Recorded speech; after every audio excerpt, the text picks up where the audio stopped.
Hoy vamos a empezar a ver de manera práctica los temas desde el punto de vista de un caso concreto, atendiendo a las premisas que les dije ayer, que no es lo mismo saber que saber hacer, ¿no?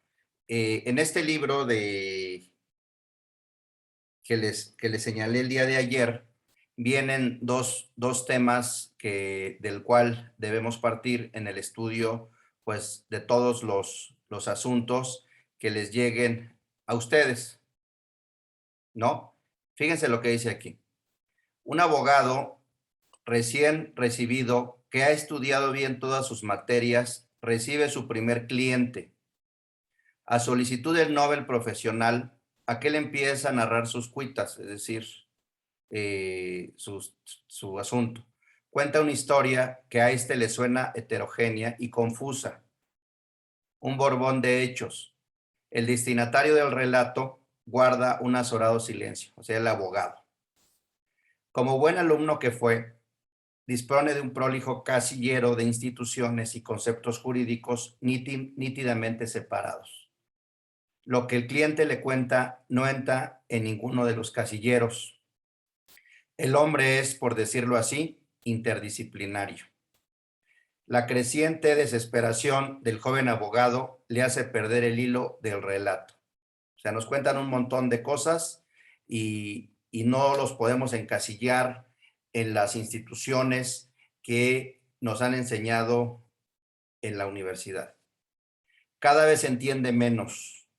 Concluida su narración, el cliente calla. Sigue un embarazoso silencio. Por decirle algo y ganar un precioso tiempo, el joven profesional pide al cliente que le prepare un memorándum y que se lo traiga un par de días después. Tras ello se queda solo, sumido en la más profunda desesperación. ¿Por qué le ha ocurrido eso? La respuesta es sencilla. Porque en la facultad de la que fue tan buen alumno, no le han enseñado el oficio de abogado.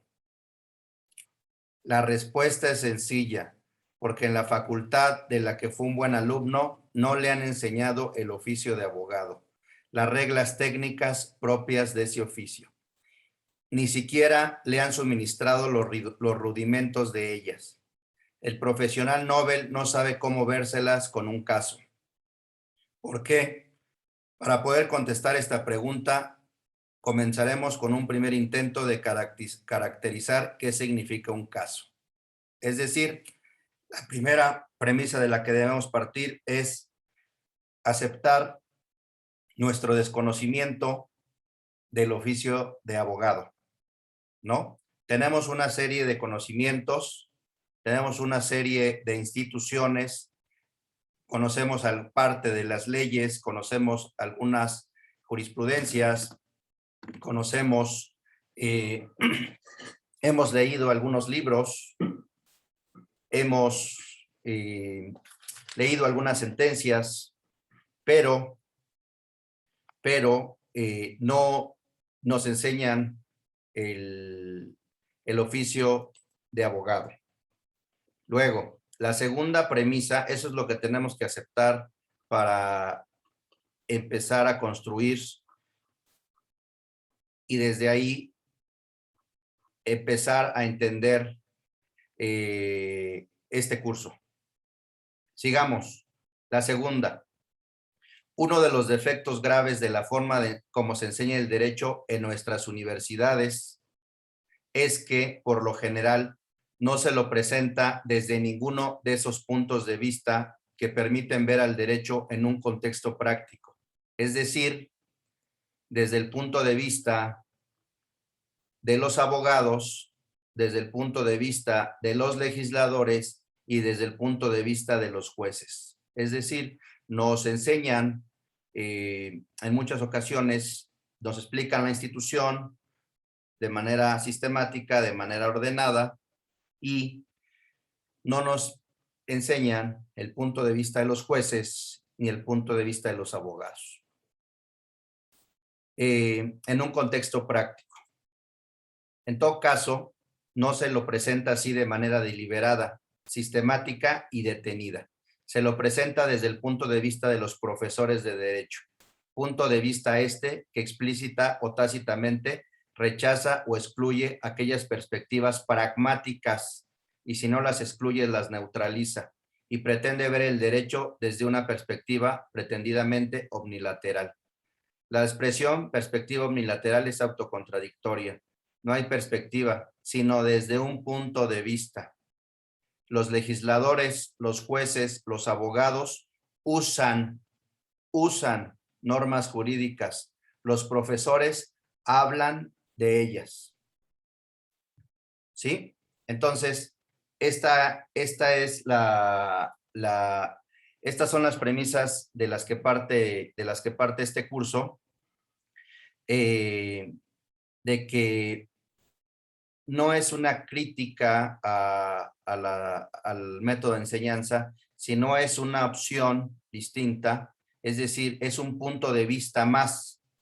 No es que no sirva lo que les han enseñado, sino es un punto de vista más, es un punto de vista diferente de la manera en que normalmente nos enseñan en las universidades, ¿no? Nos dicen, hoy vamos a ver los principios del juicio de amparo y nos empiezan a señalar el principio de instancia de parte agraviada, el principio de definitividad, etcétera, etcétera. Ese es un punto de vista sistemático, pero en algunas ocasiones, no en todas, no nos enseñan el cómo ya aplicarlo de manera pragmática en un caso concreto, ¿no? Es decir, el oficio del abogado. Ahora, entonces, lo que yo pretendo con ayuda de todos ustedes es, que este curso sea un punto de vista diferente de lo que normalmente encontramos. Es decir, el saber hacer. Bueno, vamos a empezar. Les decía ayer que lo primero que tenemos que preguntarnos en el caso concreto es, ¿usted quiere el cliente? Entonces llega el cliente a su despacho y les pregunta, oye, pues mira, yo tengo un juicio, estoy en un juicio, en este juicio, pues me, me, me, una persona que era un arrendador demandó al arrendatario, el arrendatario le demandó la rescisión del contrato de arrendamiento y le demandó ciertas prestaciones, ¿no? El daño de daños y perjuicios, ¿no? Entonces, derivado de esta situación, el arrendatario contesta la demanda y contrademanda, ¿no? Bueno, entonces, pues normalmente en los arrendamientos hay el arrendatario establece, otorga una garantía, ¿no? Normalmente pues les llaman fiadores, garantes, y bueno, pone en garantía un inmueble, ¿no? Entonces, esta persona, al avanza el juicio, la emplazan de manera indebida en otro domicilio y de manera indebida se va en rebeldía el juicio, o sea, solo contesta el arrendatario y el garante lo emplazan en otro lugar, no contesta la demanda, lo declaran en rebeldía y se va todo el juicio a sus espaldas, ¿no? ¿Por qué pasa esto? Es muy común porque precisamente como el arrendatario normalmente no tiene un bien o no tiene un patrimonio o bueno, bienes para responder, pues hay un garante. El que tiene los bienes para responder es el garante, ¿no? Bueno, entonces, normalmente al que le interesa, al arrendador le interesa no tanto demandar al arrendatario, sino le interesa demandar al garante, ¿no? Bueno, entonces el arrendatario contesta la demanda, y se va en rebeldía en relación con el garante. Avanza el juicio, condenan al arrendatario y condenan al garante. Lo condenan a la desocupación, entrega del inmueble, y lo condenan a el pago de las rentas atrasadas, al pago de las penas convencionales y al pago de... había demandado, por un lado, penas convencionales y daños y perjuicios, eso es excluyente, o demandas daños y perjuicios, o demandas penas convencionales, pero demandó las dos y lo condenan al arrendatario a pagar las penas convencionales, ¿no? Y lo condenan a pagar el, el, el dinero que corresponda a la recuperación del inmueble, el restablecimiento del inmueble por los daños que tenía el inmueble, ¿no? Era una cantidad, vamos a hablar de una cantidad hipotética, 10 millones de pesos, derivado de esta situación. Pues obviamente el arrendatario no le avisa al, al garante, el arrendatario se pone de acuerdo con el arrendador, pues al final, pues él no va a salir perjudicado, el que va a salir perjudicado es el garante, ¿no? Se pone de acuerdo, no le avisa al garante y empieza la ejecución de la sentencia, ¿no? El arrendatario después de que quedó firme la sentencia, de los recursos, del recurso de apelación, del amparo directo, empieza la ejecución de la sentencia. En la ejecución de la sentencia, pues como ustedes saben, dentro de los juicios de arrendamiento inmobiliario, pues puede iniciar con un embargo, ¿no? Con un requerimiento de pago y un embargo. Bueno, en ese juicio se embargó el inmueble que había puesto en garantía el garante, ¿no? Entonces, ya en la ejecución de la sentencia, se ordena el remate de ese bien inmueble embargado. Entonces, ¿cómo dentro del procedimiento de las ejecuciones de sentencia en este tipo de juicios se ordena la publicación de edictos, ¿no? Para buscar eh, compradores que se llaman, estas ventas se llaman almonedas, ¿no? Entonces, derivado de esto, encontramos que el garante encuentra en esos edictos su nombre, encuentra y se da cuenta, ah, caray, ¿qué está pasando? ¿No? Va a ver, no le permiten ver el expediente, revisa los buscadores, hay buscadores de paga que ustedes deben de conocer y deben de manejar siempre. Antes de empezar un juicio deben de buscar todos los asuntos que estén relacionados. Uno de ellos se llama Poder Judicial Virtual. En Poder Judicial Virtual hay gratuito y hay una versión de paga en donde ustedes pueden identificar casos relacionados, casos anteriores, casos en marcha, etcétera, etcétera. Ahorita yo más al rato les voy a enseñar esto. Entonces, se da cuenta, va al juzgado y no le permiten el acceso porque al final no ha comparecido. Presenta una demanda de amparo, una demanda de amparo indirecto en contra del emplazamiento y de todo lo actuado. Solicita la suspensión de la ejecución, le conceden la suspensión, tramita el procedimiento de amparo, gana el amparo, pero cuando durante el procedimiento de amparo el juez de origen remite todo lo actuado al juez de amparo y ahí se da cuenta que está a punto de rematar su inmueble, ¿no? Obviamente,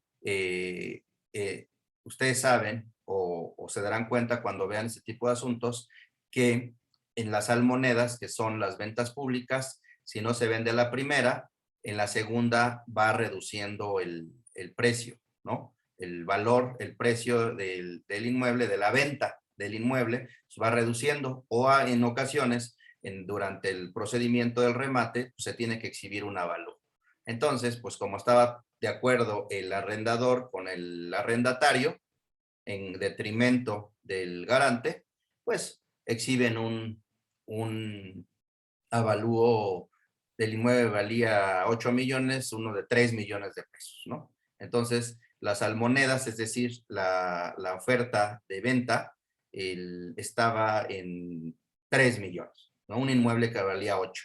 Y después de ahí, lo que pasa es que el cliente se da cuenta cuando revisa, cuando le remiten las constancias al juez de amparo, en el amparo contra el emplazamiento, y se da cuenta que están a punto de rematar su inmueble, ¿no? Bueno, entonces, como ustedes sabrán o verán en su momento, el deudor puede liberar su inmueble antes del remate mediante el pago de la deuda que exista en el juicio correspondiente, ¿no? Entonces,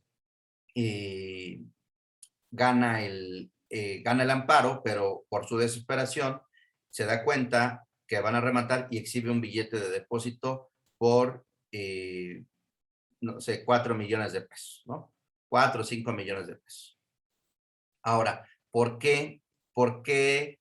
¿Por qué meten avalúos, presentan avalúos más bajos del valor? Una de las causas es porque existe un artículo que señala en el Código de Procedimientos Civiles, que señala que si el valor del inmueble es menor y el valor de la deuda es mayor, se lo pueden adjudicar directamente, ¿no? Entonces, eso lo veremos un poquito más adelante. Entonces, por eso lo hicieron así, para adjudicarse el inmueble. Sin embargo, exhibe el billete de depósito el garante, dice, aquí está mi billete, quiero liberar mi inmueble. Entonces, en eso gana el amparo, se retrotrae todo hasta el emplazamiento y se le olvida el billete de depósito que exhibió de 4 millones de pesos. Entonces, ahí está el billete de depósito, quedó ahí en el juzgado, ¿no? Entonces, muy feliz, ya la vuelven a emplazar, contesta la demanda, empieza el juicio, la vuelven avanza el juicio y de repente llega un oficio, al juzgado de otro juicio, de un juicio ejecutivo mercantil, en donde el juez, vamos a suponer que este es el juez primero civil, y le llega un oficio del juez tercero civil, en donde le señala que le ponga a disposición el billete de depósito, porque ese billete de depósito fue embargado en un diverso juicio ejecutivo mercantil. Y ese diverso juicio ejecutivo mercantil ya avanzó, se fue en rebeldía igual, se dictó una sentencia y se está ejecutando ese embargo, ¿no? En ejecución de sentencia, le gira el oficio del tercer civil al primero civil y le dice, ponme a disposición, endósame el billete de depósito a favor del juzgado para que se lo entregue al actor en el segundo juicio, ¿no? Entonces, el cliente se da cuenta y dice, ¿cuál juicio? Yo nunca he intervenido en ese juicio, ni siquiera lo conozco, me están haciendo lo mismo, ¿no? Me están haciendo lo mismo que en el primero. ¿Qué exhiben en el segundo juicio? En el oficio.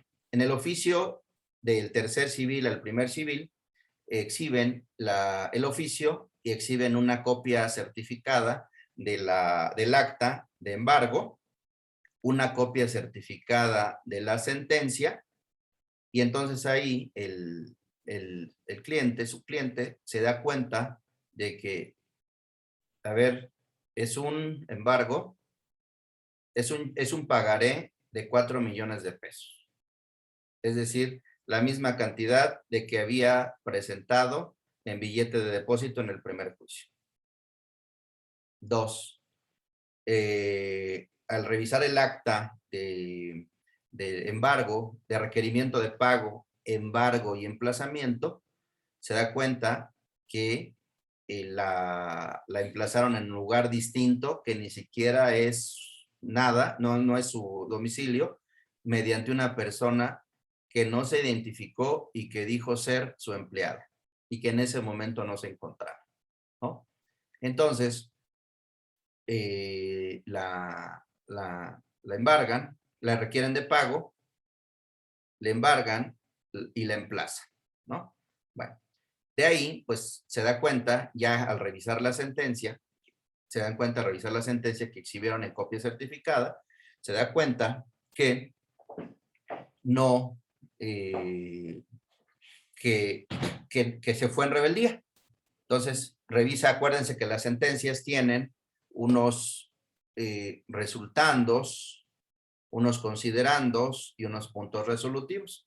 En los resultandos, que es la historia, un resumen de la historia del juicio, se da cuenta, pues, que se presentan la demanda, admiten la demanda, le requieren de pago, la embargan y la emplazan en un lugar distinto. Y después que hay una auto en donde la declaran en rebeldía.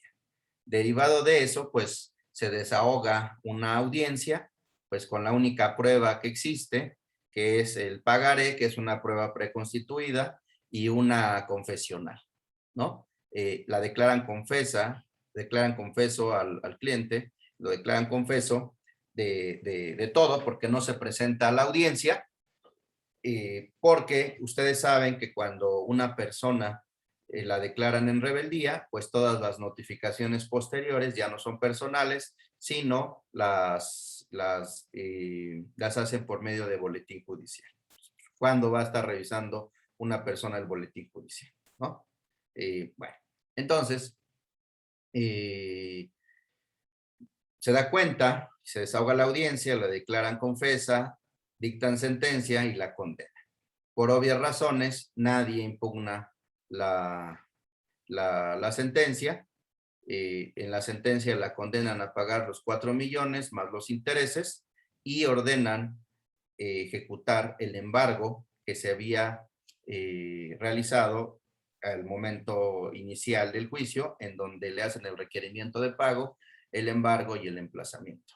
Entonces, derivado de esta situación, pues el actor del segundo juicio le pide al juez, en ejecución de la sentencia, te pido que le pidas al juez primero que remita ese billete de depósito que yo embargué en el segundo juicio, en mi juicio, para efecto de que me paguen y se cumpla con la sentencia, ¿no? Ese es lo que, así es la vida, así les va a llegar, así les van a llegar los casos, no les van a llegar, no, mira, la institución del pagaré, la institución del tercero extraño, la instancia de parte agraviada, el principio de definitividad, no, así les van a llegar los casos, ¿no?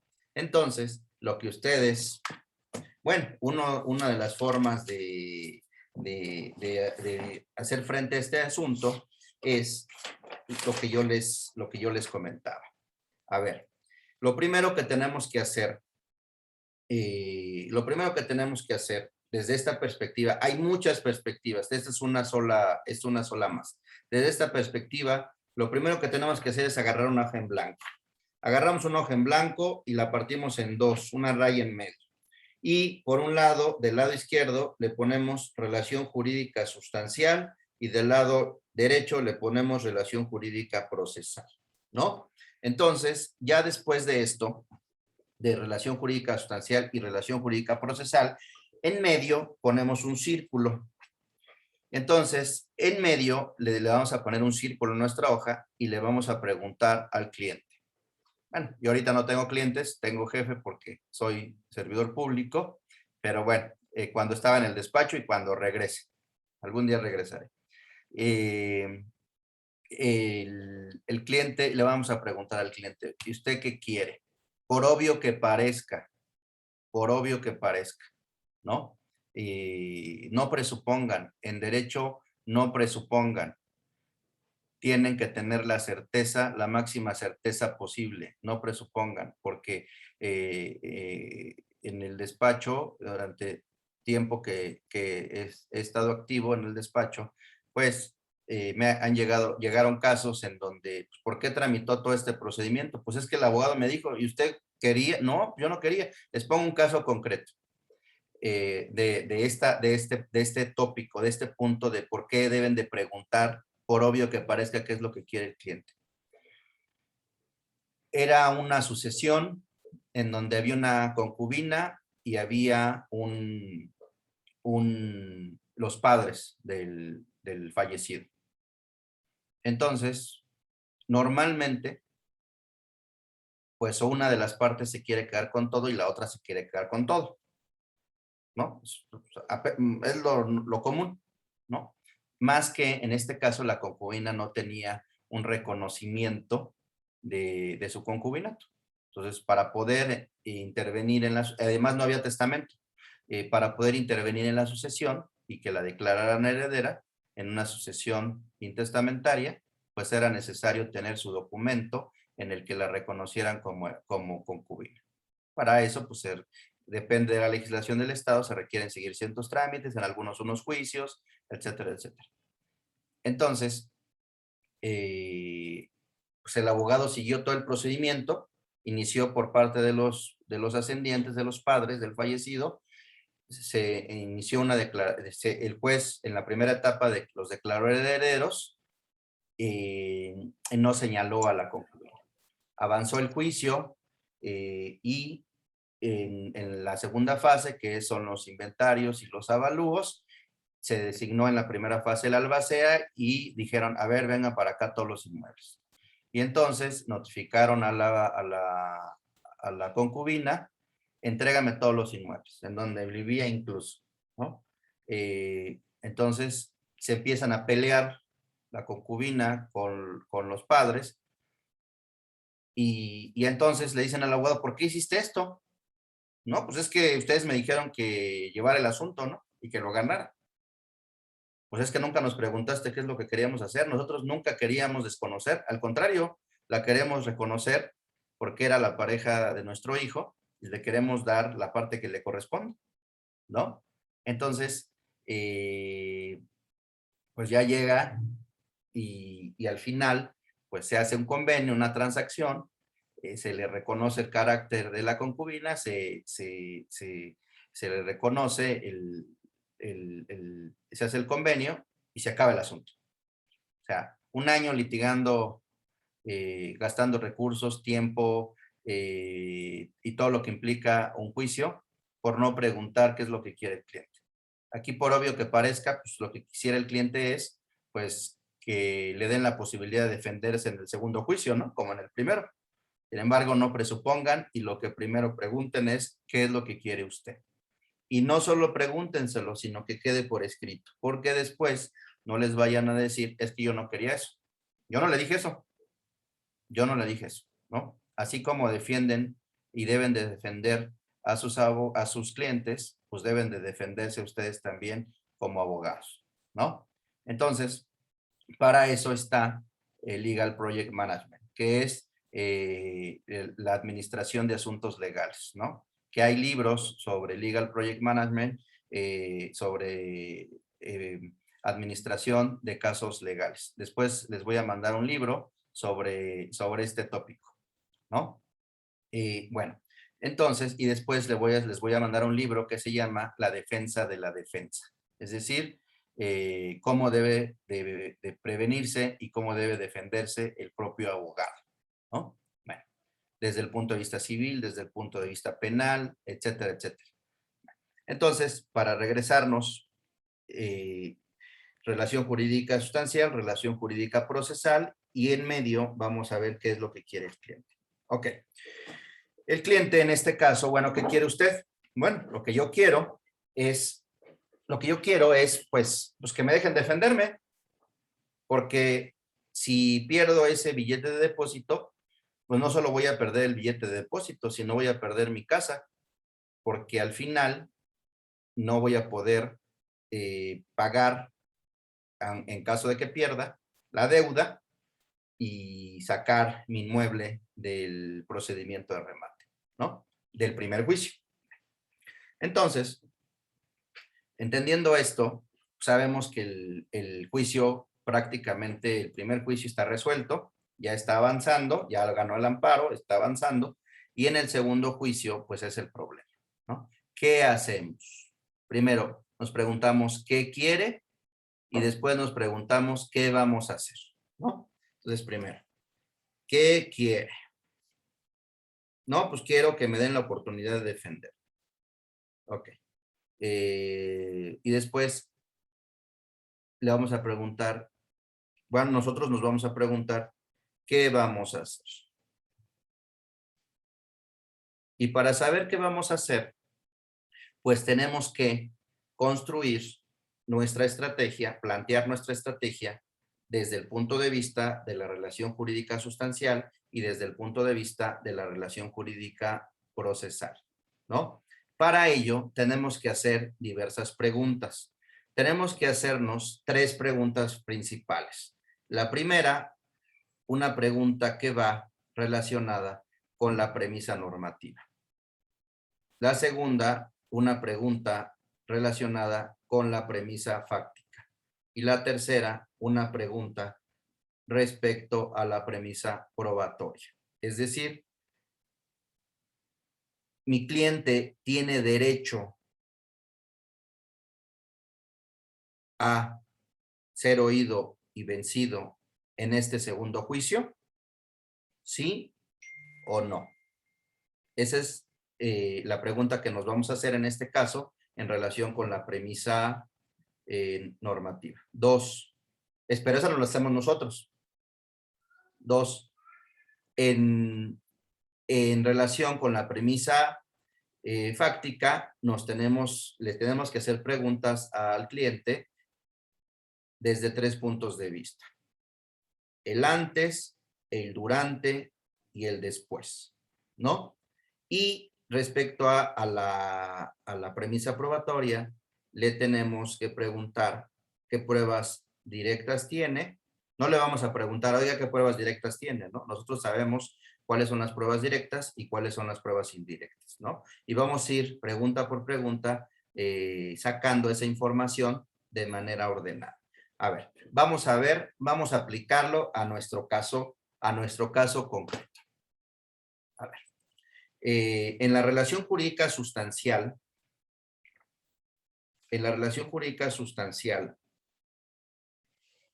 se refiere a los derechos y obligaciones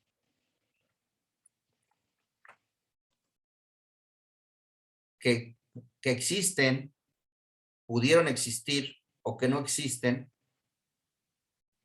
fuera del juicio, fuera del procedimiento administrativo, antes, ¿no?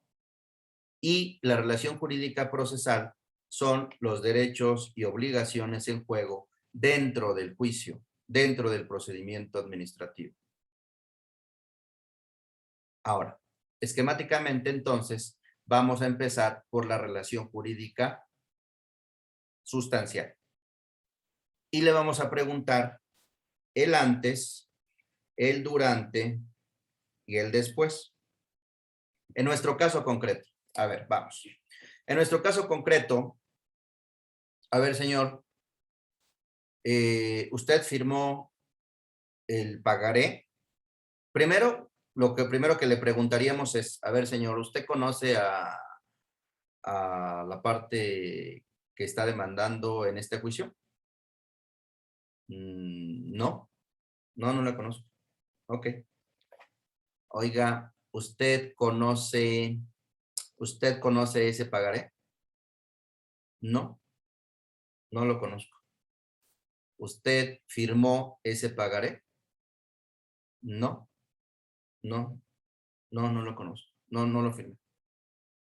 ¿Usted firmó en blanco a alguien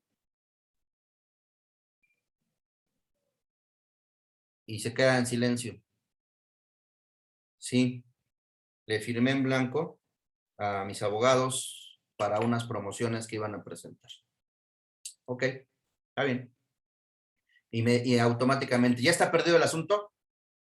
No, tranquilos, ¿no? No está perdido el asunto. Porque aunque hayan usado su firma, todavía hay mucho por hacer, ¿no? Bueno, entonces, ok. Entonces, pues ya no le pregunto el durante y el después, pues porque no hay relación, ¿no? No hay relación jurídica sustancial. No, no conoce al titular del título de crédito, al beneficiario, no conoce, no conoce el título de crédito, no lo firmó el título de crédito, pero sí firmó en blanco, ¿no? Entonces, hasta ahí es lo único que se conoce, porque no se exhibió no, el juez de tercero no remitió al primero, no remitió el pagaré, nada más les dije el acta de requerimiento de pago, embargo y emplazamiento y la sentencia. No conoce el pagaré todavía. Pero, efectivamente, pues en los resultandos y en los considerandos se transcribe parte del pagaré y el cliente dijo no lo conozco. No conozco a esa parte, no conozco el pagaré, yo no firmé ese pagaré y tenemos que pensar otra cosa. Oiga, ¿usted le debe a alguien algo que pudiera estar creando esta estrategia? No, no, no. La única deuda que yo tengo es pues la del arrendamiento, que es la que me estoy defendiendo. Ok, pero dice, bueno, los abogados me dijeron que estaba mal planteada la demanda de arrendamiento y que probablemente la iba yo a ganar. Ah, ok. Entonces uno piensa, bueno, pues a lo mejor al verse perdidos o la posibilidad, el arrendador actor de ver la posibilidad de que va a perder el juicio y va a perder los 4 millones y va a perder el inmueble, pues a lo mejor, no sabemos, construyó una estrategia alterna, pues para no perder esos 4 millones de pesos, ¿no? No lo sabemos. Ok. Entonces, ya tenemos esa relación jurídica sustancial. Es decir, el inicio de la relación jurídica, el desarrollo y la extinción. Aquí no podemos avanzar porque, pues no existe, según el cliente. No se fíen con lo que diga el cliente porque a veces lo que dice el cliente es distinto a lo que dicen los documentos. Entonces, no presupongan. Bueno, luego, nos vamos a la relación jurídica procesal. Igual, el antes, el durante y el después. Ok, vamos a ver cómo inició este juicio. Pues lo único que conocemos es que hubo un juicio ejecutivo mercantil, que Juan Pérez demandó a Pedro Pilatos, ¿no? Le demandó el pago de 4 millones de pesos más los intereses, que este juicio que le requirieron de pago, lo embargaron y lo emplazaron en un domicilio que no conoce el cliente y que no, con una persona que no es su empleado, ¿no? Conocemos que el juicio, hubo un auto en donde la declararon rebelde, la tuvieron por ciertas las afirmaciones y vemos que hay una audiencia, hubo una audiencia y que en esta audiencia la declararon confesa de la prueba confesional en virtud de que, pues de que no compareció. Vemos que hay una sentencia en donde la condenan al pago de los 4 millones y la condenan al pago de los intereses y a materializar el embargo que se había hecho en la primera diligencia, ¿no? Entonces, y vemos que hay un oficio en ejecución de, bien, bueno, vemos que nadie impugnó la sentencia y vemos que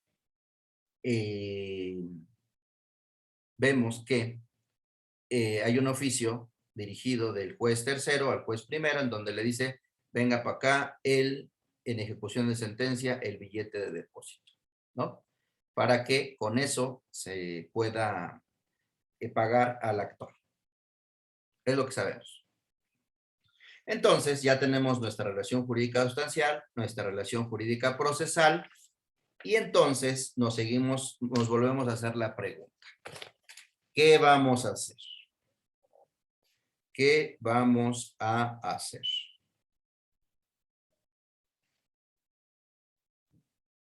¿Qué procede? Bueno, todavía no podemos entrar a la relación jurídica sustancial, pues porque para poder debatir la relación jurídica sustancial, es decir, los derechos y obligaciones que hay en juego, pues necesitamos primero, pues entrar, subir al ring, anular todo lo actuado en ese juicio. Es lo primero que tenemos que hacer, ¿no? Entonces, pues ahorita, por el momento, no nos ocupamos de la relación jurídica sustancial por el momento. Que no nos ocupemos no quiere decir que no la estemos analizando desde el principio, ¿no? Bueno, entonces, aquí, pues, nos tenemos que hacer dos preguntas. ¿Comparecemos al juicio? ¿Nos defendemos en el juicio o presentamos una demanda de amparo? Y si presentamos una demanda de amparo, ¿qué tipo de demanda de amparo es? ¿Una demanda de amparo directo o una demanda de amparo indirecto? ¿No? Bueno, pues para hacernos esa pregunta y para responderla, tenemos que determinar en qué fase se encuentra el juicio, ¿no? Si el juicio se encuentra antes de que se haya dictado sentencia, tenemos que comparecer al juicio. Tenemos que agotar los medios ordinarios de defensa. Porque la ley de amparo establece el principio de definitividad y establece como causa de improcedencia del juicio de amparo la existencia de recursos, medios o juicios por medio de los cuales el acto reclamado pueda ser modificado, nulificado o revocado. Entonces, si es antes de que se dicte una sentencia, pues en esta materia, pues existe un incidente de nulidad de actuaciones. Y si ustedes no lo agotan y presentan el amparo, se los van a sobreseer, ¿no? Bueno, entonces, pero aquí, como ya ustedes revisaron, hay una sentencia. Entonces, y ya estamos en ejecución de sentencia y esa sentencia ya está firme. Como en los códigos procesales, los jueces por regla general, no pueden revocar sus propias determinaciones, sino por medio de recursos, pues entonces, ya después en ejecución de sentencia, aunque ustedes promuevan un incidente de nulidad, ese incidente no puede llegar ni tener el efecto de anular la sentencia y todo lo actuado porque implicaría revocar sus propias determinaciones del juez, de una sentencia que ya está firme, en donde ya hay cosa juzgada. Entonces, ahí se van a dar cuenta, pues, que no hay un medio de defensa ordinario o un medio de defensa, un juicio o un recurso ordinario por medio del cual este emplazamiento, este requerimiento de pago y este embargo pueda ser modificado, revocado o nulificado, ¿no? Bueno, entonces, pues no hay medio de defensa ordinario. Entonces, si no hay medio de defensa ordinario, entonces pensamos, pues lo que procede es un amparo. ¿Y qué amparo? Es que es muy confuso el 103 y el 107 de la Constitución, y es muy confuso el 107 de la Ley de Amparo. Entonces, ¿qué tenemos que hacer? Pues tenemos que sistematizar. Es muy sencillo determinar qué amparo procede. Entonces, lo que tenemos que hacer es dividir en 3 casilleros. Un casillero, 2 casilleros, 3 casilleros. Y tenemos que decir, hay 3 tipos de actos. Hay actos legislativos. En el primer casillero del lado izquierdo ponemos actos legislativos. En el primer casillero del lado derecho ponemos omisiones legislativas. Miren, vamos a hacerlo en una hoja para que lo vean todavía más claro.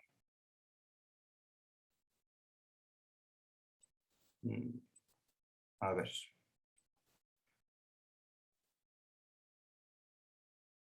¿Ven ahí? ¿Ven la hoja? Sí. Ok. Vamos a hacer esto, compañeros. Abogados y futuros abogados. Abogados y futuros abogados.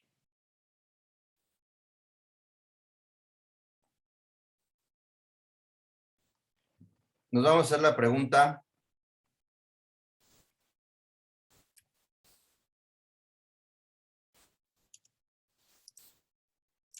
¿Qué amparo procede?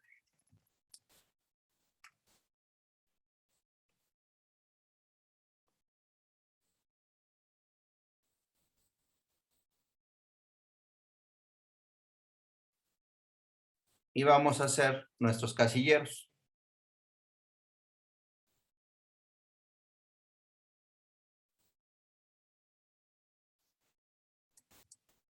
Entonces, vamos a ver que hay actos legislativos.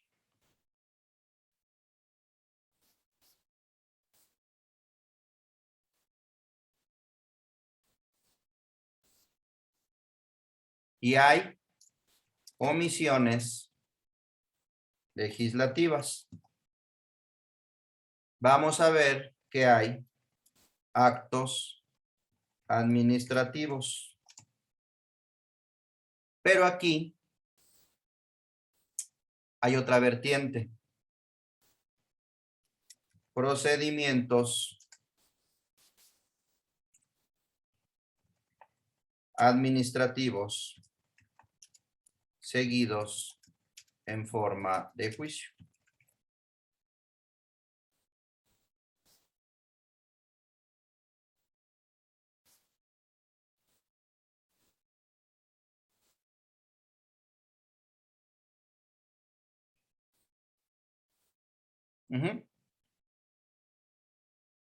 Y luego vamos a ver que hay actos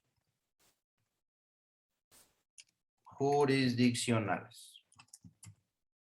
Y también hay omisiones administrativas.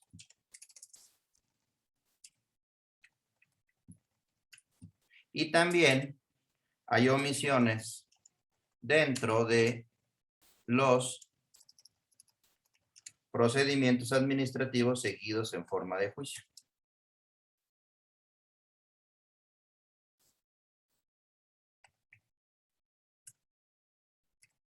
¿Sí? Y hay actos jurisdiccionales. Y hay omisiones dentro de los juicios. Bueno, los procesalistas señalan que son procesos.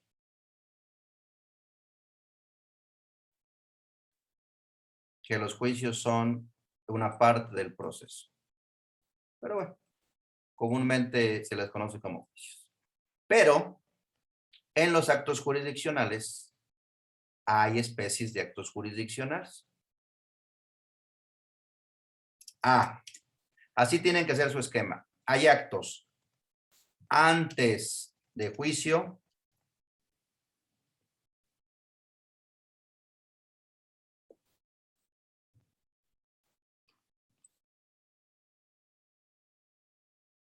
hay actos antes de juicio, hay actos durante el juicio,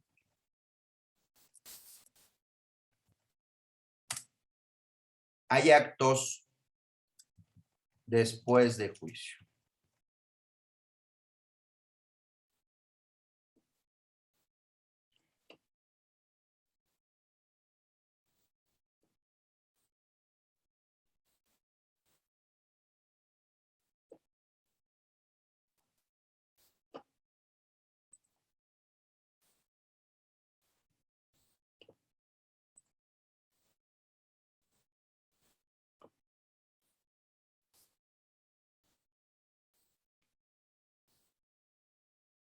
Hay actos antes de juicio, durante el juicio y después de concluido. Y también hay otra cosita aquí en los procedimientos. En los procedimientos hay terceros extraños. Hay terceros extraños al procedimiento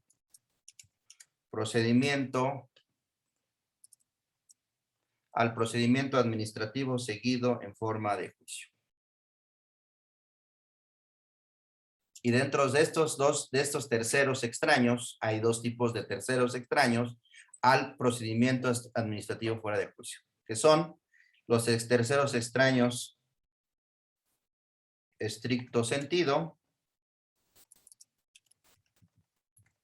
y los terceros extraños por equiparación.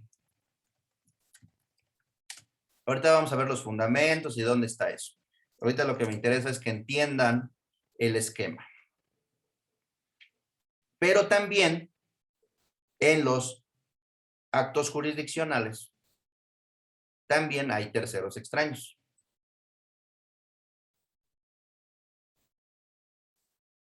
Hay terceros extraños al juicio. Igual, hay terceros extraños al juicio en estricto sentido y terceros extraños por equiparación.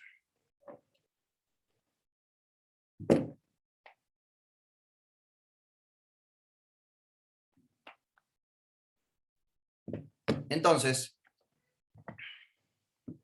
pero nos falta algo, compañeros. Nos falta algo.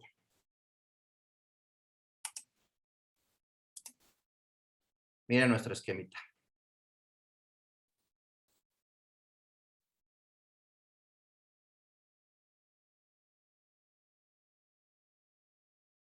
Nos falta algo. En los actos jurisdiccionales antes de juicio, durante el juicio, después de juicio y terceros extraños, nos faltan durante el juicio y después del juicio nos faltan las sentencias. ¿Sí? Nos faltan las sentencias. Entonces, es muy sencillo. Vean, contra los actos legislativos,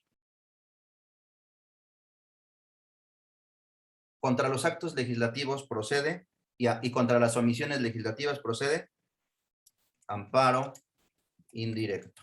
Y ahorita nos vamos a ir al artículo 107.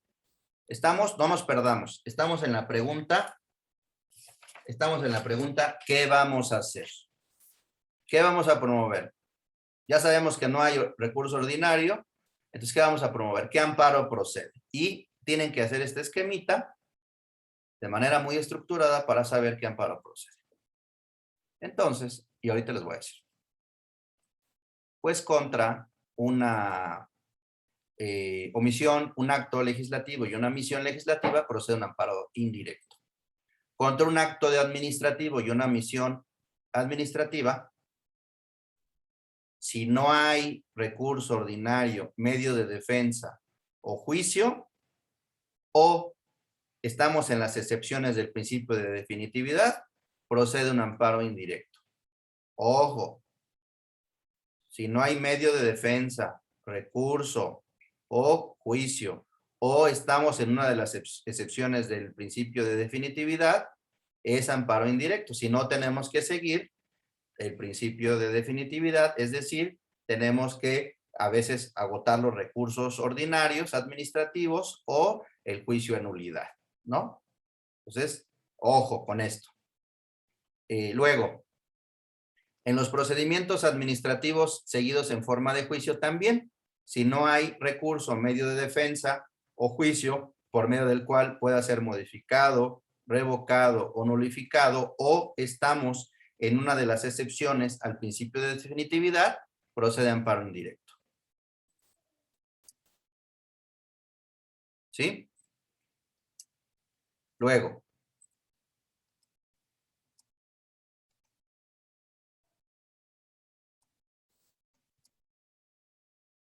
en los terceros extraños, es que siempre procede el amparo contra los terceros extraños. Cuando somos terceros extraños, no es cierto. Hay un truco, hay una trampa, que más a rato la vamos a ver, en donde si ustedes se vinculan o a ustedes los vinculan al procedimiento administrativo, aun y cuando no los hayan llamado, tienen que agotar los recursos ordinarios. Lo vamos a ver más adelante. Esa es una trampa, tomen nota de esa trampa, muy peligrosa. Si los vinculan, aunque no los hayan oído y vencido en el procedimiento, si los vinculan a la relación jurídica procesal, van a tener que agotar todos los recursos ordinarios, y si se van al amparo y no agotan los recursos, el asunto se murió. Ay, ¿cómo van a vincular? Ah, pues es que a veces los abogados quieren, pide copias para ver de qué se trata el asunto. Pues ya se están vinculando ustedes al procedimiento administrativo. Entonces, eso lo vamos a ver más tarde y en una jurisprudencia. Entonces, pero si no se vinculan, procede un amparo indirecto, ¿no? ¿Cuál es el tercero extraño en estricto sentido y cuál es el tercero extraño por equiparación? El tercero extraño en sentido estricto es aquel que, debiendo habido ser llamado al procedimiento administrativo, no es llamado. El juicio se va a sus espaldas. Y el tercero extraño por equiparación es aquel que sí fue señalado en la demanda, en la denuncia, en la queja que dio inicio al procedimiento administrativo, pero no fue emplazado o no fue emplazado debidamente y el procedimiento administrativo se llevó a sus espaldas. ¿No? En uno sí formó parte en uno no, en el estricto sentido, no formó parte de la relación jurídica procesal porque nunca fue mencionado. Y en otro, sí fue mencionado, pero no fue emplazado o no fue emplazado debidamente. Les pongo un ejemplo. Hace tiempo, y eso es muy común, fíjense, hace tiempo, hace algunos años,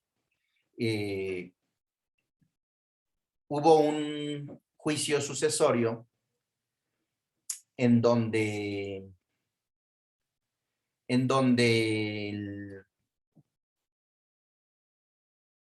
había una concubina. Ese problema con los concubinos es un problema. Había una concubina, falleció el concubino, no había declaración de concubinato, y cuando fallece el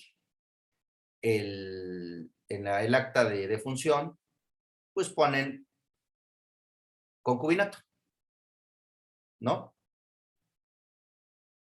Y entonces, muy contenta la concubina, pues ya tiene ahí, ya tengo mi acta en donde dice una prueba más del concubinato. Entonces, en el Código Civil y en el Reglamento de Registro Civil hay un procedimiento de modificación de actas, ¿no? De modificación, aclaración, hay diferentes procedimientos para modificar las actas. Y los hermanos modificaron el acta. Y en esos procedimientos no administrativos de modificación, no llaman a las partes interesadas o que pudieran estar interesadas. Aquí por lógica, pues si se señala en el acta de función concubina, pues tendrían que haber llamado a la supuesta concubina, ¿no? Y no la llaman. Vean el código, vean los códigos civil, vean el código, el reglamento, toda la regulación de las actas, de las modificaciones, enmiendas y todo de las actas, y no llaman a los demás. Entonces, los hermanos, en la estrategia de desconocer a la concubina y de eliminar las pruebas, pues modifican el acta, dicen hay un error y hay un error en el acta y pues no había concubinato, era soltera. Y entonces llevan el procedimiento administrativo ante el registro civil y modifican el acta y le cambian de concubinato a soltero, al fallecido. Entonces, cuando se inicia el juicio, la concubina exhibe en su juicio de declaración de concubinato, exhibe su acta. Miren, otra prueba más. Aquí, miren, yo estuve cuando falleció y aquí dice concubina.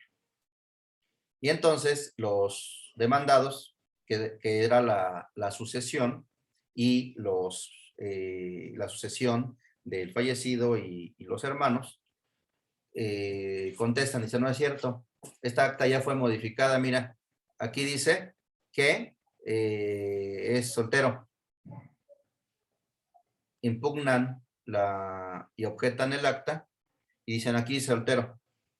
Entonces ahí es un procedimiento administrativo seguido en forma de juicio, en donde somos terceros extraños en estricto sentido, porque nunca la llamaron. ¿No? Nunca la llamaron y le afectaron.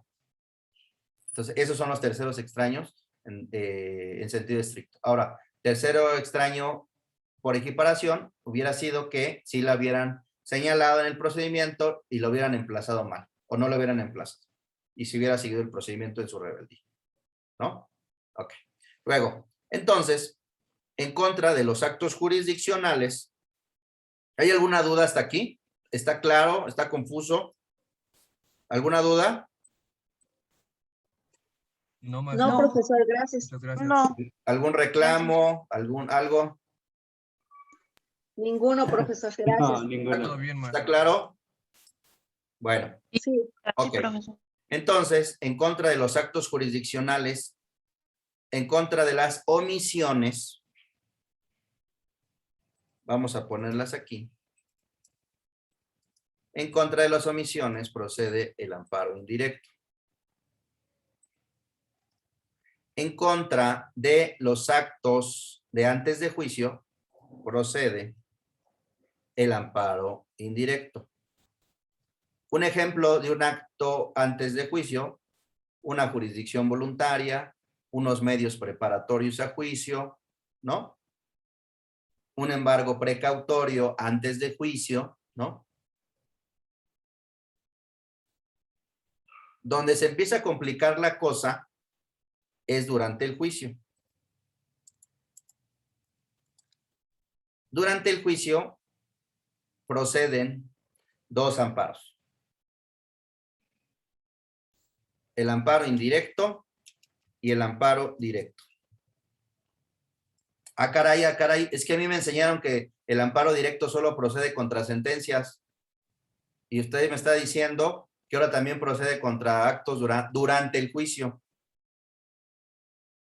Está usted mal porque mis maestros de amparo me dijeron que el amparo solo procede contra sentencias y así lo establece claramente la ley de amparo.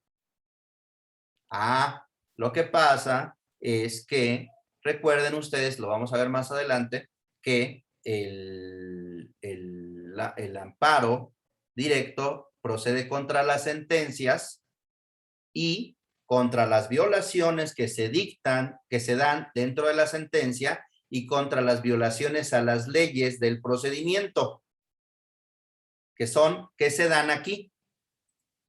Entonces, ahorita que veamos más adelante la regulación del juicio de amparo directo, vamos a ver que el juicio de amparo, si bien procede contra sentencias, También procede contra resoluciones que ponen fin al juicio y también procede contra violaciones a las leyes del procedimiento. Entonces, aquí, fíjense, aquí procede contra las violaciones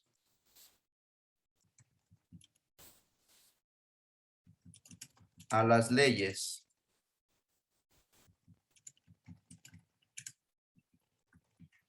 del procedimiento. Pero aquí, dentro del juicio hay violaciones a las leyes del procedimiento. Es decir, no me admitieron una prueba. Me desecharon un recurso. Y durante el juicio hay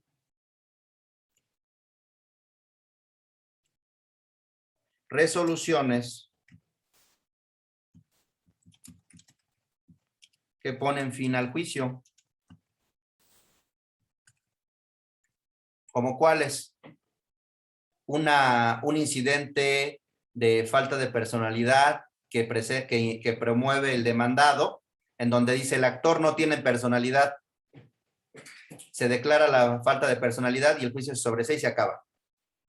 Se da durante el juicio, no se da antes, sino se da durante el juicio y termina el juicio. Un incidente de caducidad, dejaste de promover durante X tiempo, como señalan las leyes procesales, y el juicio se sobresee y se queda sin efectos. Está durante el juicio, pero también tenemos durante el juicio las violaciones a derechos sustantivos. Violaciones a derechos sustantivos. No está complicado, está muy sencillo. ¿Por qué? Porque estas dos son procesales y estas son sustantivos. Vamos a ponerle aquí, violaciones procesales.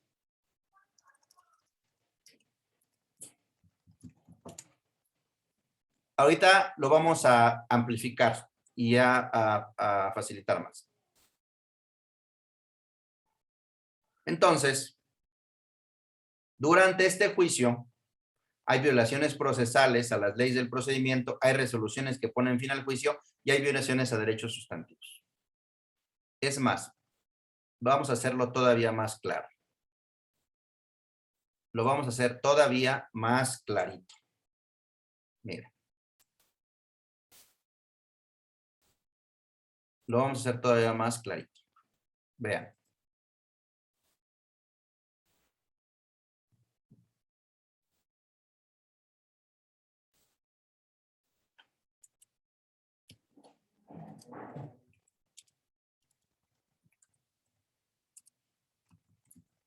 Actos jurisdiccionales. Antes, durante,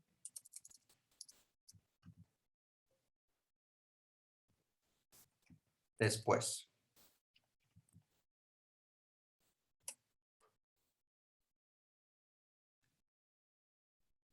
Durante,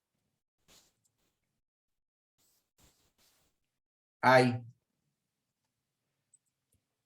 Lo vamos a hacer todavía más sencillito para que lo entendamos. Todos.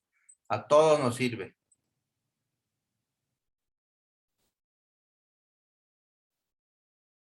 Hasta los más experimentados. Miren. Hay actos jurisdiccionales durante el juicio, procesales, y hay actos jurisdiccionales durante el juicio, sustantivos.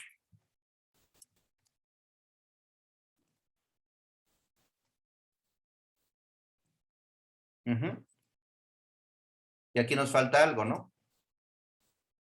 Nos falta la sentencia.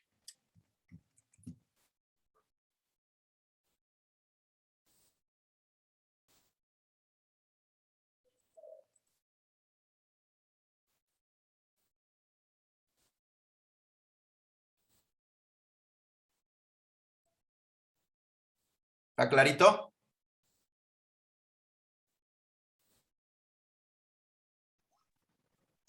Sí, Bastante claro. ¿Sí está claro? Sí, maestro. Sí, sin problema. Bueno, entonces, durante el juicio nos vamos a encontrar actos procesales y actos sustantivos. Es decir, actos que violen derechos procesales y actos que violen derechos sustantivos, ¿no? Entonces, si violan derechos procesales, procede amparo directo.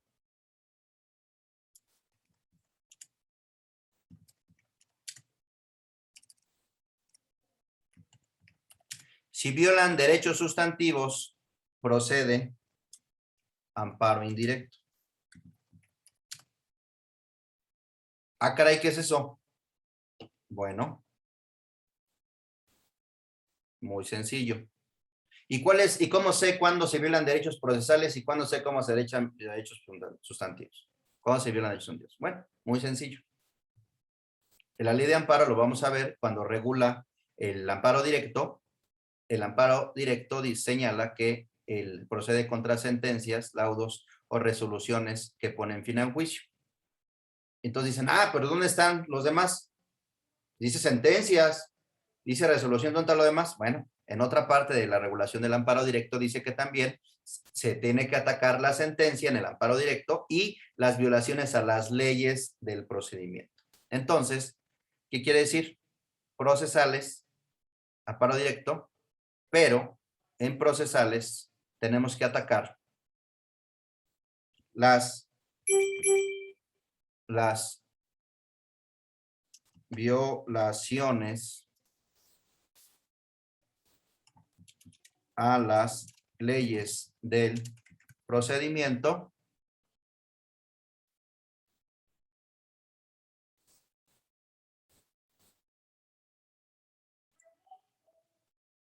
y tenemos que atacar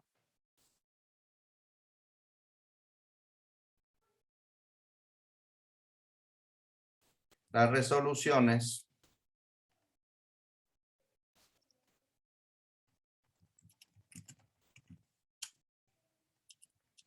que ponen fin al juicio.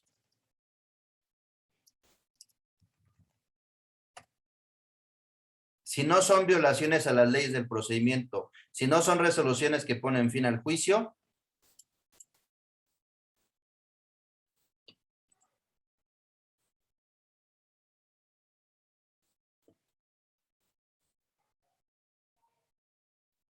y aquí, si son violaciones a derechos sustantivos, es decir, violaciones a derechos que no se refieran al inicio, desarrollo o extinción de la relación jurídica procesal, sino se refieren al inicio, desarrollo, extinción, modificación de la relación jurídica sustancial, es decir, violaciones a la propiedad, violaciones a la salud, a la integridad,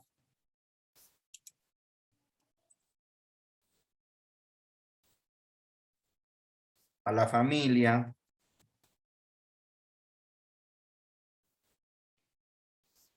eso no se refiere al procedimiento, eso no se refiere al inicio, desarrollo, transmisión, modificación, extinción del procedimiento, se refiere a la relación jurídica sustancial. Es decir, a los derechos y obligaciones que están fuera del juicio, que existen fuera del juicio. Y los procesales son los derechos que existen dentro del juicio,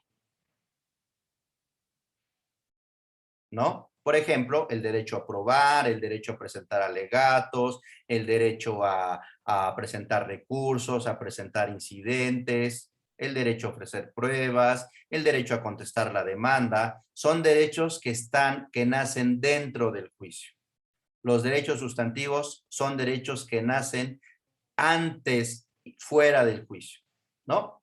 Entonces, contra la violación a estos, procede un amparo indirecto.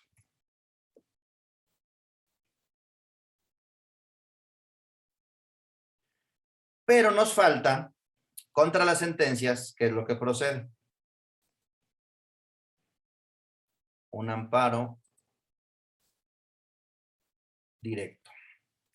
Y contra actos que se dan después de juicio, procede un amparo indirecto, pero nos faltan los terceros extraños. Y les dije que aquí había dos terceros. Había los terceros extraños, estricto sentido,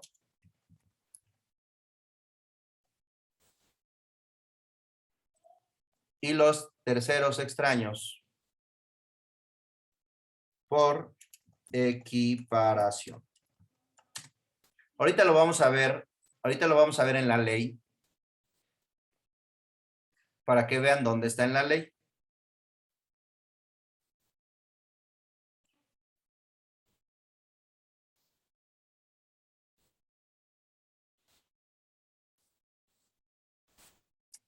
Contra estos, contra actos en contra de terceros extraños en sentido estricto o por equiparación, procede el amparo indirecto.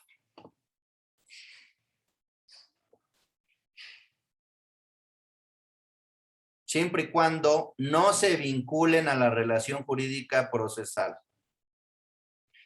El contrario lo que va a intentar es vincularlos a la relación jurídica procesal para que tengan que agotar los recursos ordinarios. Entonces, cuando les digan, pide las copias, no, espérame, ¿cómo voy a pedir las copias? Espérame, déjame ver.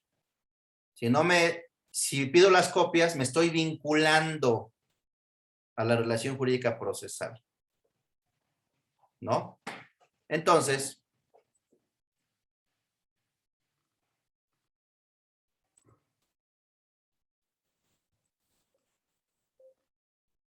antes también procede amparo indirecto.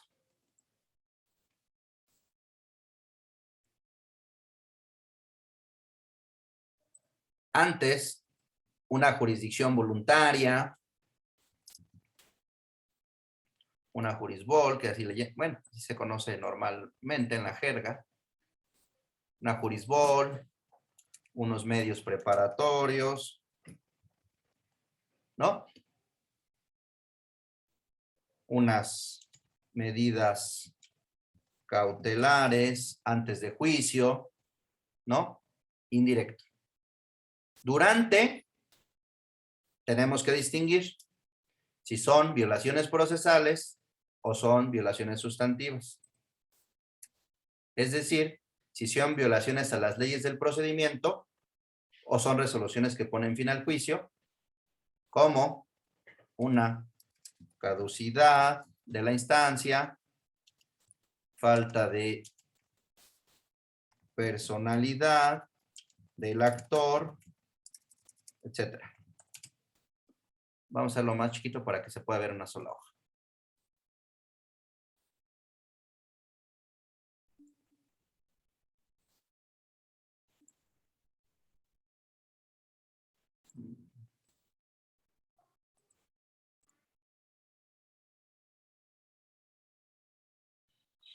Miren.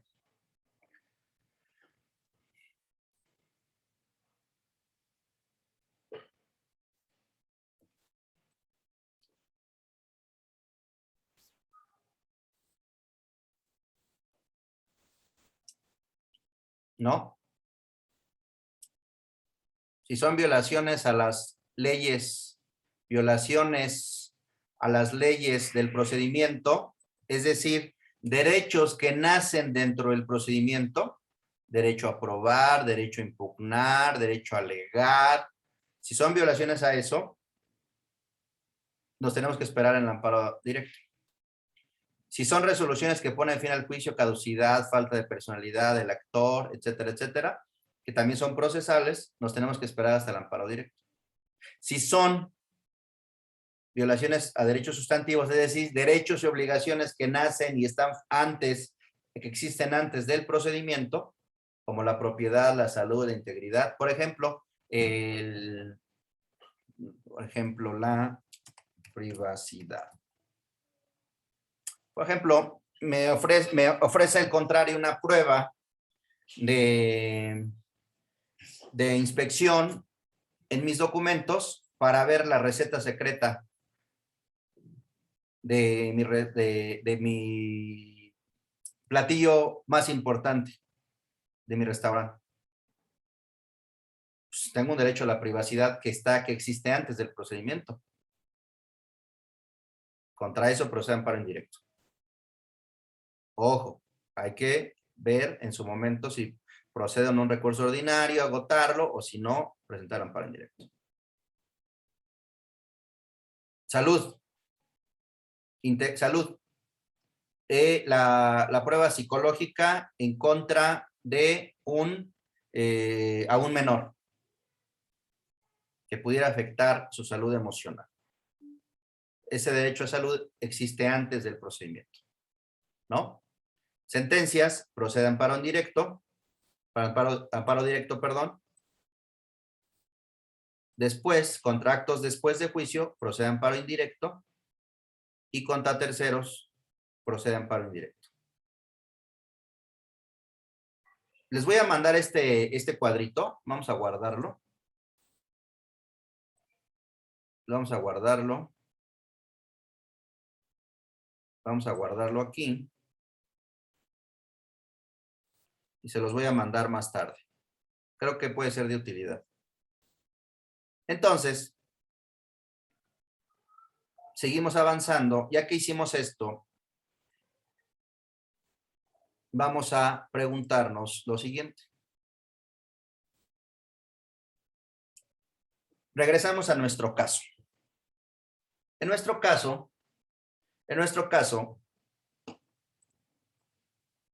recuerde que estamos en la pregunta, ¿qué vamos a hacer?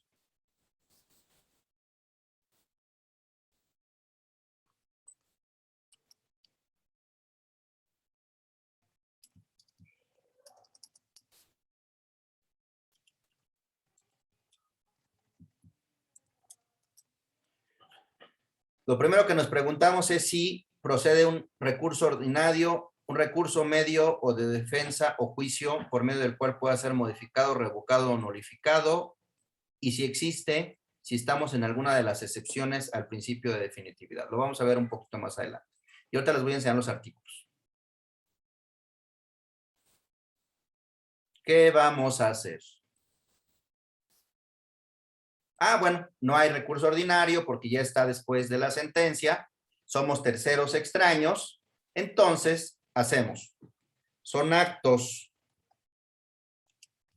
u omisiones legislativos? ¿Sí o no? Lo que vamos a atacar son actos u omisiones legislativos, ¿sí o no? No. No. No. Son actos u omisiones administrativos, ¿sí o no? No, tampoco. Ok.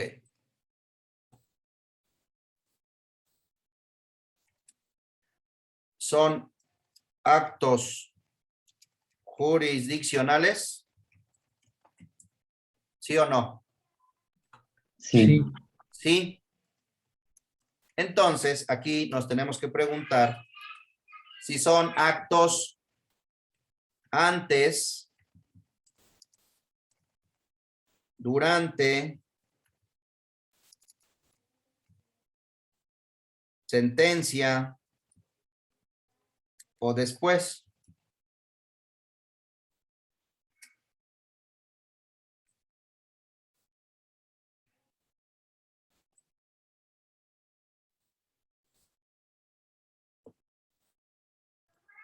¿Qué es?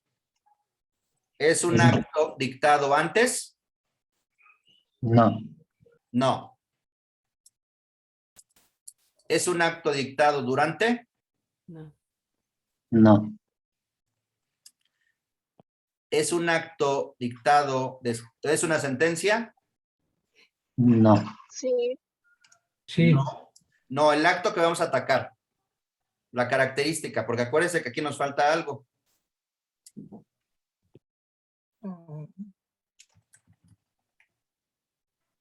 ¿Es un acto dictado después? No. Sí es un acto, miren, sí es un acto, sí son actos dictados durante, porque es el emplazamiento. Si es una sentencia, si es un acto después. A ver. ¿Es un acto durante? Sí. Porque es el emplazamiento, el requerimiento de pago y el embargo. ¿Es una sentencia? Sí, porque también vamos a atacar la sentencia. ¿Son actos después de juicio? Sí. Sin embargo, también, ¿qué pasó, Margarita? ¿Qué pasó? Ay, perdón, profesor, es que se está cortando un poquito mi audio y lo dejé de escuchar. A ver, ¿me escuchan bien? Sí. Sí, Sí. Muy bien. Ok, bueno. Vamos a atacar actos durante, sí, que es el emplazamiento, el requerimiento de pago y el embargo, ¿no? Vamos a atacar una sentencia, sí. Vamos a atacar actos de ejecución, sí, que es la materialización del embargo, pero somos, bueno, el cliente es tercero extraño a juicio.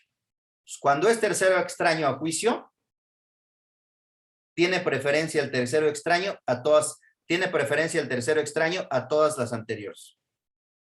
Si solo sería durante, nos aplican las reglas del durante, que son estas. Si son procesales o son sustantivas, ¿no? Si es sentencia, solita la sentencia, aplican las reglas del amparo directo. Si son solitos después, aplican las reglas del amparo indirecto. Pero si son todas y aparte somos terceros extraños, aplican las reglas del tercero extraño por encima de las de acá. Ahorita lo vemos por qué y vemos los artículos. Ok. Entonces, sí. ¿Qué tipo de tercero extraño somos? ¿Cuántos terceros extraños hay? En Dos. estricto sentido y por equiparación. Ok. En este caso, ¿qué tipo de tercero extraño es? La persona del caso. Por equiparación, ¿no? Porque simularon el emplazamiento Así y es. el delito. Así es, porque acuérdense que la diferencia, que el tercero extraño en sentido estricto es al que no lo señalan en la demanda y se lleva el juicio y le afectan un bien o un derecho, pero no lo señalan, no está dentro de la relación jurídica procesal. Y aquí, y el tercero extraño por equiparación, sí lo señalan en la demanda, pero no lo emplazan o lo emplazan indebidamente. Entonces aquí sí lo emplazaron, pero indebidamente, ¿no? Entonces un tercero extraño por equiparación, ¿no?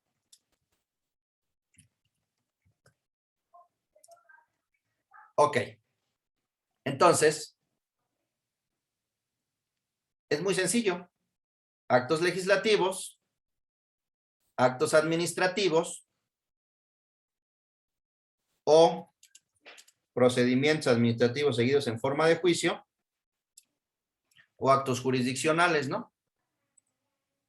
Y actos jurisdiccionales, antes, durante, sentencia, después, tercero extraño o por equiparación, ¿no? Así de sencillo está determinar si procede un juicio de amparo directo o indirecto. Vamos a la ley de amparo a ver si es cierto, ¿no? A lo mejor le estoy mintiendo. ¿Quedó claro? Que para determinar vamos a ver si es un acto u omisión legislativa, si es un acto u omisión administrativa, si es un acto u omisión dentro de un procedimiento administrativo seguido en forma de juicio o si es un acto jurisdiccional. Y si es un acto jurisdiccional, si es antes, durante, sentencia, después o tercero extraño por equiparación. ¿Sí? ¿Queda claro? Sí, profesor. Ahora, vámonos a la ley de amparo, a ver si es cierto, ¿no? Bueno, vamos a la ley de amparo.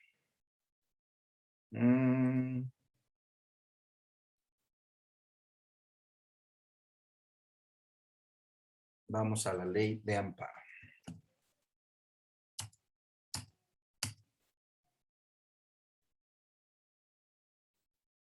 Les voy a compartir pantalla.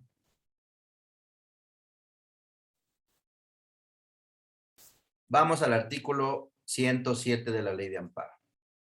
El amparo indirecto procede contra normas generales. ¿Qué tipo de acto es? ¿Qué tipo de acto? Legislativo. Los Amparo legislativos. indirecto. Los legislativos, ¿no? Sí, profesor. Fracción segunda. Contra actos o omisiones que provengan de autoridades distintas de los tribunales. ¿Qué tipo de actos son? Provengan de autoridades distintas de los tribunales. Si no es legislativo y no proviene de los tribunales, entonces, ¿qué es? Administrativo. Aquí están los actos administrativos, ¿ok? Contra actos, omisiones o resoluciones provenientes de un procedimiento administrativo seguido en forma de juicio. Aquí están los procedimientos administrativos seguidos en forma de juicio. ¿Ya vieron? Luego, contra actos de tribunales realizados fuera de juicio o después de concluido. Fuera de juicio es antes.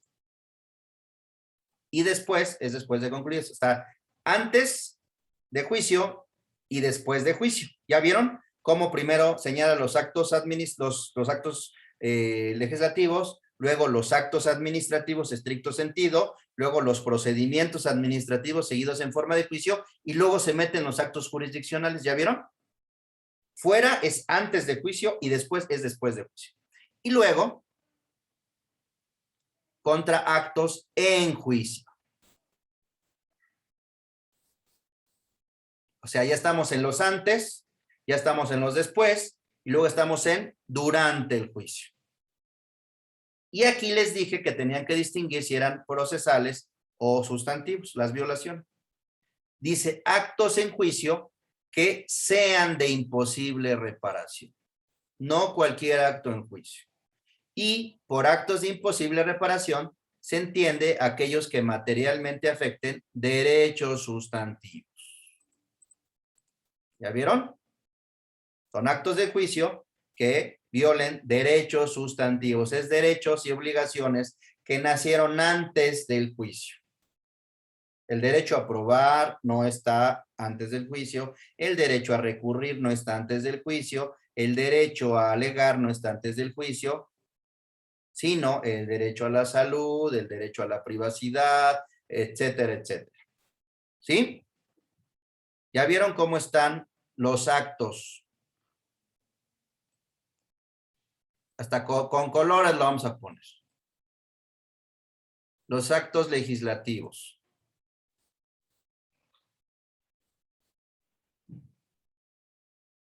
Los actos administrativos.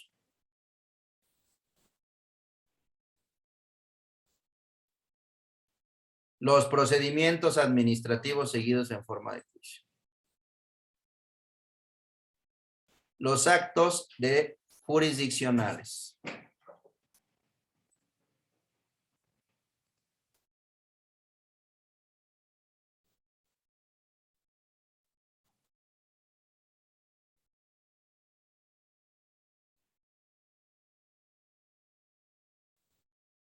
Fuera. Después.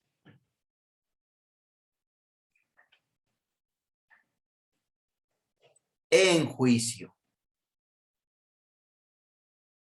Que violen derechos sustantivos. Entonces, los procesales no, porque los procesales, que son las violaciones a las leyes del procedimiento, ¿qué es lo que procede? ¿Qué es lo que procede? Amparo directo. El amparo directo. Amparo Ajá. directo. Ajá. Entonces, aquí están otros actos dentro o fuera de juicio que afecten a personas extrañas. ¿Ya vieron? Omisiones del Ministerio Público. Las omisiones del Ministerio Público, ¿qué tipo de actos son? Administrativos. Administrativos. Contratos de autoridad que determinan inhibir o declarar la competencia o conocimiento del asunto, depende. Esto puede ser dictado por una autoridad administrativa en un procedimiento administrativo seguido en forma de juicio o en un juicio. Entonces pueden ser administrativos o pueden ser jurisdiccionales. Normas generales. ¿Qué actos son? Legislativos.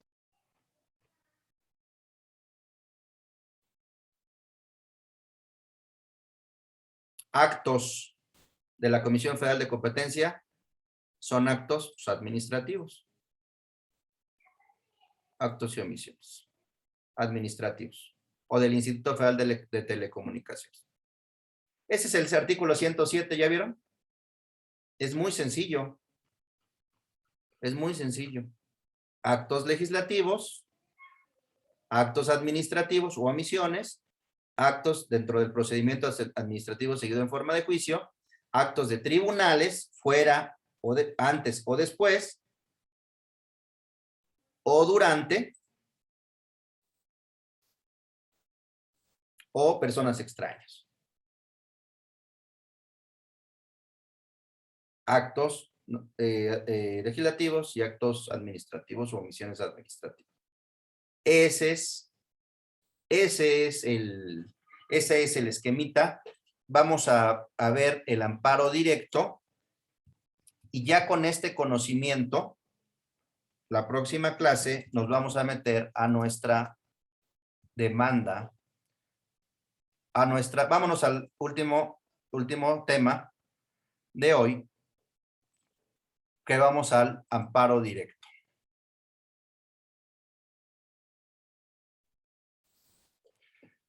Artículo 170. El juicio de amparo directo procede contra sentencias definitivas. ¿Ya vieron? Es la sentencia, ¿no? Laudos y resoluciones que ponen fin al juicio.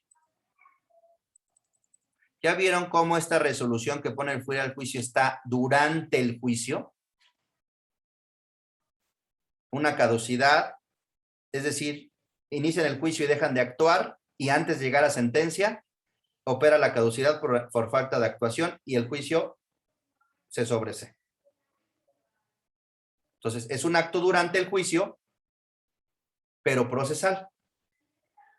Y luego, vean, dictadas por tribunales judiciales administrativos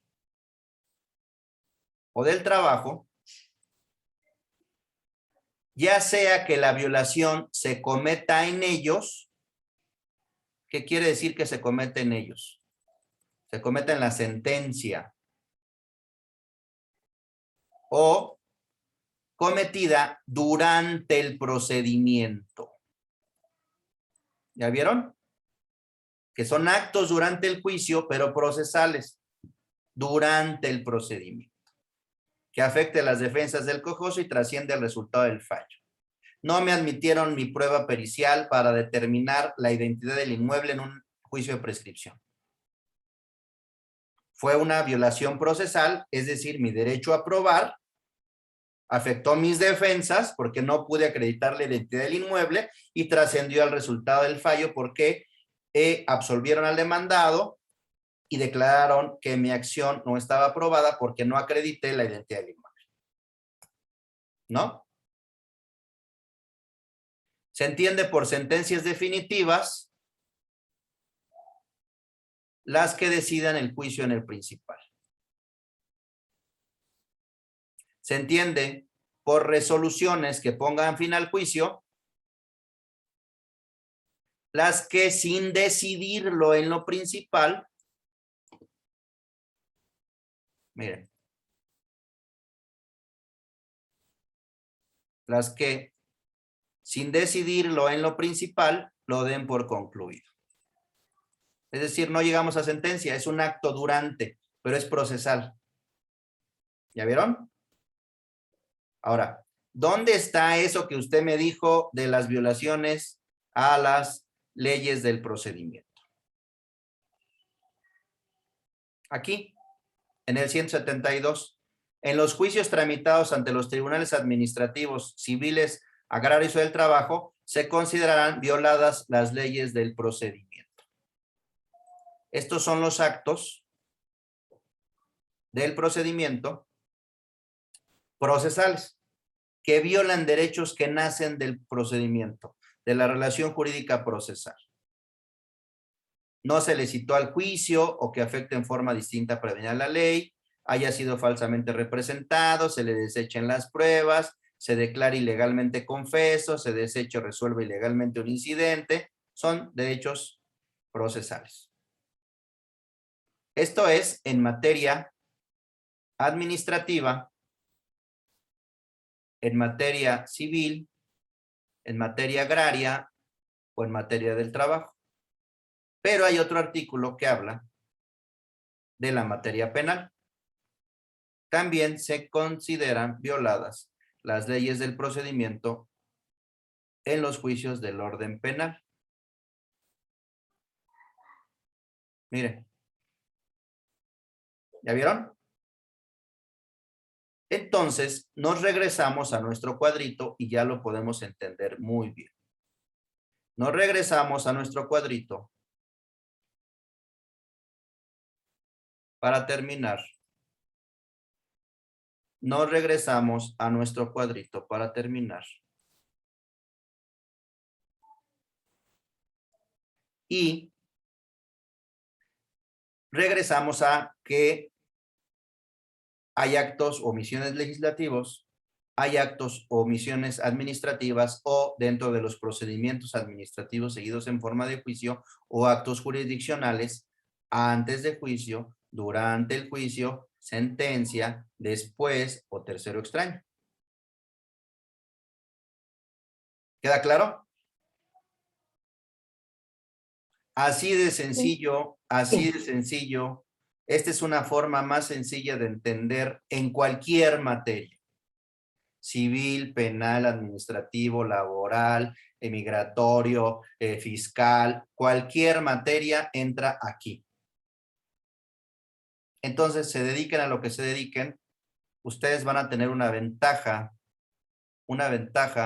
porque van a saber detectar qué tipo de amparo procede. ¿No? Entonces, hemos resuelto la siguiente pregunta. ¿Qué vamos a hacer?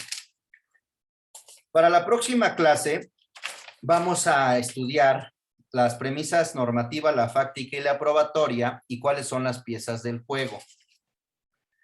Ustedes deben de saber cómo construir su premisa normativa, cómo construir su premisa fáctica y cómo construir su premisa probatoria en estrategia. No, el artículo. No, los hechos, las pruebas. No, hay una estrategia para crear cada tema. Quiero terminar la clase de hoy.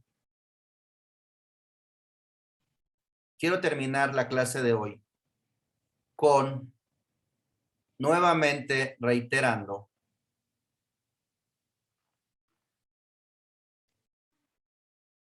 lo que empecé al inicio de la clase. Uno de los defectos graves de la forma como se enseña el derecho en nuestras universidades es que por lo general no se lo presenta desde ninguno de esos puntos de vista que permiten ver al derecho en un contexto práctico. En todo caso, no se lo presentan así de manera deliberada, sistemática y detenida. Se lo presenta desde el punto de vista de los profesores de derecho.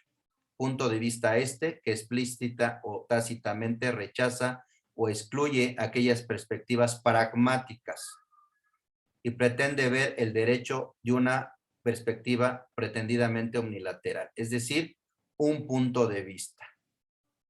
Los legisladores, los jueces, los abogados usan normas jurídicas. Los profesores hablan de ellas. No todos.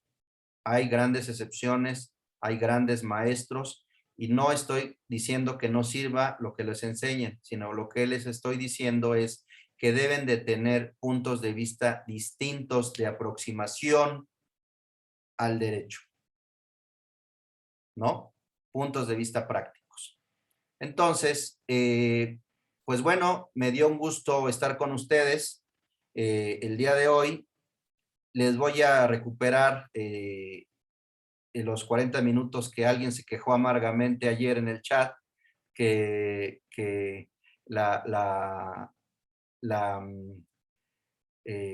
no me acuerdo, era una virtud la puntualidad y es el respeto a los demás, sí, pero a veces tenemos imprevistos y más siendo servidor público, y espero que esos 40 minutos se los pueda yo reponer con experiencias y puedan ustedes